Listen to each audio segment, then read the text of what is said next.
విశాఖపట్నంలో కాగ్నిజెంట్తో పాటు మరో 9 ఐటీ కంపెనీలు శంకుస్థాపన చేయడం పట్ల రాష్ట్ర వ్యాప్తంగా నిరుద్యోగ యువతలో ఉత్సాహం చెలరేగింది.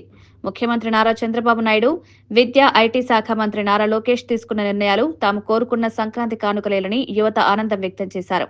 విశాఖ మరో హైదరాబాద్ హైటెక్ సిటీలా ఎదగబోతోందన్న నమ్మకం స్పష్టమవుతోంది. శంకుస్థాపన చేసిన ప్రాంతాలు త్వరలోనే రాయల్ భవనాల్లా మారి ఉద్యోగావకాశాలు సృష్టిస్తాయన్న ఆశలు పెరిగాయి. మా స్వస్థలంలోనే ఉద్యోగం చేస్తున్న రోజులు దూరంలో లేవని హేమంత్ చెప్పారు. Thank you CM sir. Thank you Lokesh sir. Thank you Lokesh sir. Thank you CM sir. Thank you Lokesh sir. Long leave CM sir.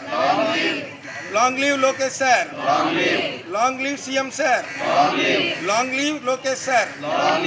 ఈరోజు విశాఖపట్నం మధురవాడ మరి హిల్ నెంబర్ 3లో శంకుస్థాపన చేస్తున్నటువంటి ఆంధ్రప్రదేశ్ రాష్ట్ర ఐటీ మంత్రి గత ప్రభుత్వంలోని నిరుద్యోగ యువతకు ఉద్యోగ ఉపాధి అవకాశాలు కరువైనటువంటి సందర్భం వాళ్ళు గుర్తెరిగి ఈరోజు రాగానే మెగా డిఎస్సి కండక్ట్ చేసి సిఫీ, సత్వా టెక్నాలజీస్, గూగుల్తో పాటు టీసీఎస్ మరి కాగ్నిజెంట్ వంటి కంపెనీలు విశాఖపట్నంలో మదర్ టెక్నాలజీస్ ఇవన్నీ కూడా ఈరోజు కాగ్నిజెంట్తో పాటు 9 కంపెనీలు శంకుస్థాపన చేయడానికి విచ్చేస్తున్నటువంటి నారా లోకేష్ గారికి, నారా చంద్రబాబు నాయుడు గారికి ఈరోజు ఈ యొక్క యువత స్వాగతం పలుకుతూ విశాఖపట్నం వేదికగా మేమందరం కూడా మాకు మంచి కంపెనీలు తెచ్చిపెట్టి